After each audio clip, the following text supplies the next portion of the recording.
Hi guys, welcome back to Kamlesh academy. आज हम आपके लिए लेकर आए new job updates. MP government में जो न्यू जॉब अपडेट आया है उसके बारे में आपको बताने आए के लिए न्यू वीडियो लेकर आए हैं। तो चलिए स्टार्ट करते हैं। सबसे पहले जो एमपी की जो भी गवर्नमेंट वैकेंसीज आती हैं वो सबसे पहले कहाँ पर आती हैं, कैसे आती हैं, वो हम जानते हैं। बार टैब पर आना, बार टैब पर आपको टाइप करना है pev.mp.gov.in। इस पर आपको ओपन करना है। सबसे ओपन करने के बाद इंटरफेस ये ओपन होगा। यहाँ पे इंग्लिश हिंदी कोई भी सिलेक्ट कर सकते हैं। यहाँ पे मैंने इंग्लिश सेलेक्ट किया है तो इंग्लिश में आ जाएंगे। जो भी अभी न्यू अपडेट्स जो फॉर्म है उसकी जानकारी जो देखना है तो इसमें ये जो निकला हुआ है ये ऑनलाइन फॉर्म समूह 1 उप समूह 1 के अंतर्गत जिला वरिष्ठ उद्यान अधिकारी, विकास अधिकारी, प्रबंधक, ये वैकेंसीज निकली हुई है। तो चलिए स्टार्ट करते हैं अपना ये कि इसमें कैसे पता करेंगे कि क्या मांगा, एलिजिबिलिटी क्या है क्या नहीं है, सारी जानकारी हम पता करते हैं। यहाँ पे ये रिडायरेक्ट होकर यहाँ पर फॉर्म फिलअप करने के लिए यहाँ से पहले व्यापम पोर्टल पर रजिस्ट्रेशन करना होता है। रजिस्ट्रेशन करने के लिए यहाँ पर उम्मीदवार प्रोफाइलिंग पे फॉर्म, पंजीकरण फॉर्म पर ओपन करना होता है, जिसमें आपका पहले से आईडी, प्रोफाइल आईडी है तो यस कीजिए, नहीं है तो नो कीजिए एंड देन कंटिन्यू। यहाँ पे नंबर एंड ईमेल फिलअप कीजिए। फिलअप करने के बाद ओटीपी, देन उसके बाद आईडी पासवर्ड जनरेट हो जाएगा, रीडायरेक्ट हो जाएगा यहाँ पे आपके पूर्व पंजीकृत प्रोफाइल आईडी पर। तो वहाँ से आगे कंटिन्यू करना है, उसके आगे कंटिन्यू रहेगा। ठीक है। जो अपन वैकेंसी के बारे में बात करें तो इसका एडवर्टाइजमेंट निकला हुआ था, ये एडवर्टाइजमेंट दिया हुआ है। इसमें आपको पूरी जानकारी दी है कि फॉर्म कब से कब तक फिलअप होंगे, कब से कब तक चलेगा, सारी जानकारी इसमें दी हुई है। तो इसमें जो फॉर्म के बारे में बात की जाए, समूह 1 उप समूह 1 के जिला वरिष्ठ उद्यान विकास अधिकारी, प्रबंधक, गुणवत्ता नियंत्रक, कार्यपालक पदों की भर्ती निकली हुई है। इसमें समूह 2 उप समूह 1 के ग्रामीण विकास उद्यान विकास अधिकारी, सहायक गुणवत्ता नियंत्रक, कार्यपालकों की भर्ती निकली हुई है। जो आवेदन का स्टार्टअप का डेट है 11 मार्च से 30 मार्च तक का दिया हुआ। इसका एग्ज़ाम जो होगा ऑनलाइन होगा एंड फॉर्म करेक्शन की जो डेट है वो 16 मार्च से 4 अप्रैल तक दी गई है। देन इसके एग्ज़ाम की बात करी जाए तो 26 से 27 अप्रैल को इसका एग्ज़ाम हो जाएगा। इसका एग्ज़ाम दो अलग अलग पारियों में होगा, first shift and second shift में। तो इसका टाइम पीरियड जो दिया हुआ है वो सारे के सारे इसमें मेंशन है। दैन इसके अलावा इसकी जो बात की जाए सेंटर की, इसके एग्ज़ाम सेंटर्स कहाँ कहाँ पर हैं, क्या क्या प्रोसेस है, वो सारी जानकारी। एग्ज़ाम सेंटर की बात की जाए भोपाल, इंदौर, जबलपुर, ग्वालियर, उज्जैन, सागर, सतना, रतलाम, ये सारे दिए हुए हैं। इसमें फॉर्म फिलअप करने की जो विस्तृत जानकारी दी गई है वो pev.mp.gov.in पर उपलब्ध है, जो कि अभी हमने स्टार्टअप से जो देखा था, स्टार्ट फॉर्म कहाँ से हुआ था, मतलब जो सारी जानकारी जो दी गई थी आपको फर्स्ट स्टेप में pev.mp.gov.in स्टार्ट किया था। यहाँ पे आपको वेबसाइट इंटरफेस हुआ था, वहाँ से आपने कंटिन्यू किया था। इसका जो फॉर्म फिलअप होगा वो आपका होगा pev.mponline.gov.in से। इसका जो फीस के बारे में बात की जाए तो फीस का जो रहता है इसका अलग अलग जनरल कैंडिडेट में 500 प्लस 60, ये 60 का एमपी ऑनलाइन पीवी पोर्टल का चार्ज रहता है। देन SC ST OBC का और हैंडीकैप के वर्ग के लोगों के लिए रहता है 250 plus 60 MP online portal charge.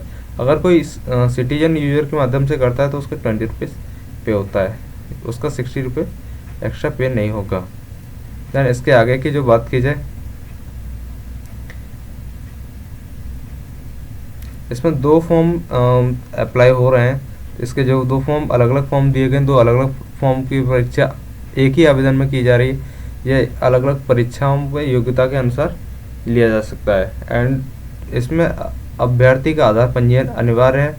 इसमें फ़ोटो आईडी लगाना अनिवार्य है, जैसे अभ्यर्थी का मतदान, पैन कार्ड या ड्राइविंग लाइसेंस, पासपोर्ट या कोई भी एक आईडी यूज़ कर सकता है। आधार कार्ड UIDAI द्वारा सत्यापित होने पर ही लिया जाएगा।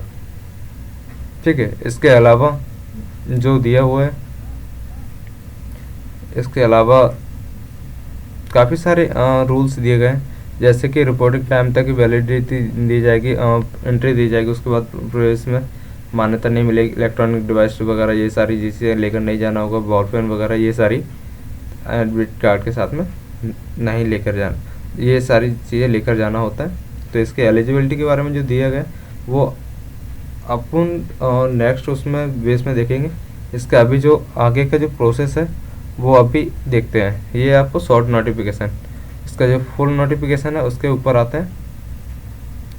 तो जो उसकी रूल बुक होती है, रूल बुक के अंदर आपको पूरी की पूरी जानकारी मिलती है कि रूल बुक में कौन से क्या कैसे क्या जानकारी दी हुई होती है, वो उसके बारे में चर्चा करते हैं। तो जो अभी देख रहे थे कि जैसा कि डेट फिलअप का ये दिया हुआ, संशोधन से स्टार्टिंग का ये दिया है, लास्ट डेट ये है, एंड संशोधन करेक्शन का डेट ये है, एग्जाम डेट का ये दिया हुआ है, फीस का भी अलग अलग दिया हुआ है। देन इसके अलावा एग्ज़ाम्स का टाइम पीरियड ये दिया हुआ है। एग्ज़ाम्स के अलावा वैकेंसीज वगैरह कैसे क्या है क्या नहीं है, सारी की सारी जानकारी इसमें अपन को मिल जाएगी। तो इसका सिलेबस की बात करी जाए तो सिलेबस होता क्या है, सिलेबस होता क्या है इसका।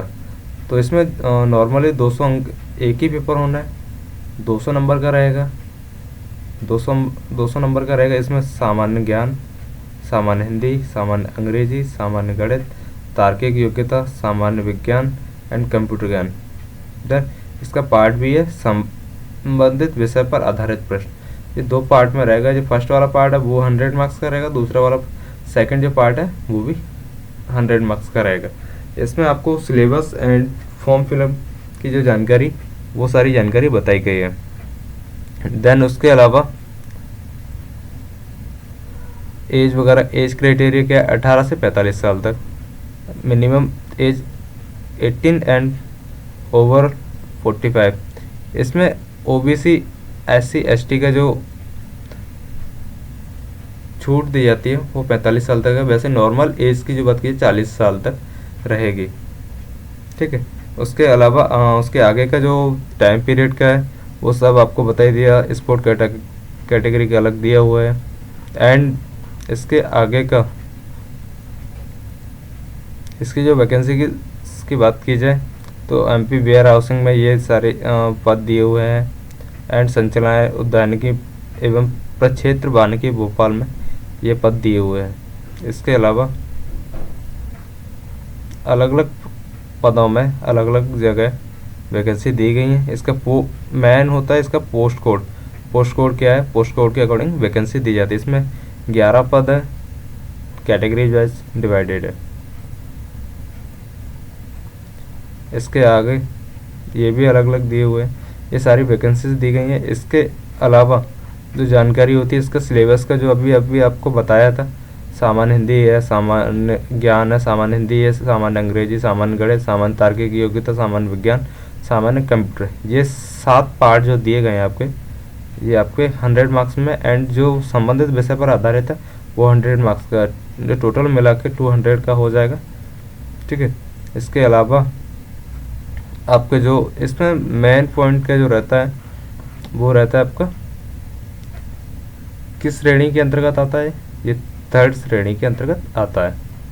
एंड इसके अलावा सिलेबस आपको बता ही दिया कि क्या सिलेबस रहेगा। एज का आपको बता ही दिया। इसमें रोज़गार पंजीयन कंपलसरी होता है, रोज़गार पंजीयन के बिना फॉर्म फिलअप नहीं कर सकते हैं, ठीक है। रोज़गार, अगर आपको रोज़गार है नहीं है तो रोज़गार कैसे बनाएंगे, क्या करेंगे, क्या अपडेट करेंगे, ये सारी जानकारी इसमें अलग से दी जाएगी। रोज़गार के लिए जाना है तो आपको न्यू टैब पर आना होगा। न्यू टैब ओपन कीजिए, MP रोज़गार ओपन, फर्स्ट टैब ओपन किया, mpRoजgar.gov.in। सबसे पहले इसमें रजिस्ट्रेशन करना है आपको। रजिस्ट्रेशन किस तरीके से करेंगे, जॉब सीकर पोर्टल पे आएंगे, click here to new user, right here register here दिया हुआ है, यहाँ से अपन को न्यू रजिस्ट्रेशन करना है। यहाँ पे अलग अलग कैटेगरीज पूछी जाती हैं आपको किस पर्पज़ से रोज़गार पोर्टल पर रजिस्ट्रेशन करना है। एम्प्लॉयमेंट पोर्टल भी कहा जाता है इसे, ठीक है। गवर्नमेंट जॉब के लिए करना है या प्राइवेट एज गवर्नमेंट जॉब सभी के लिए तो नॉर्मल से दोनों के लिए देखा जाता है, ये सारी चीज़ें नहीं है। ठीक है, इसके अलावा यहाँ से आप रजिस्ट्रेशन कर सकते हैं। इसके जो जानकारी थी, बेसिक जानकारी, वो आपको सारी जानकारी क्लियर कर दी है। इसके अलावा अगर आपको ये जानकारी अच्छी लगी तो हमारे चैनल को लाइक कीजिए, शेयर कीजिए एंड सब्सक्राइब कीजिए। Thank you. जय हिंद, वंदे मातरम।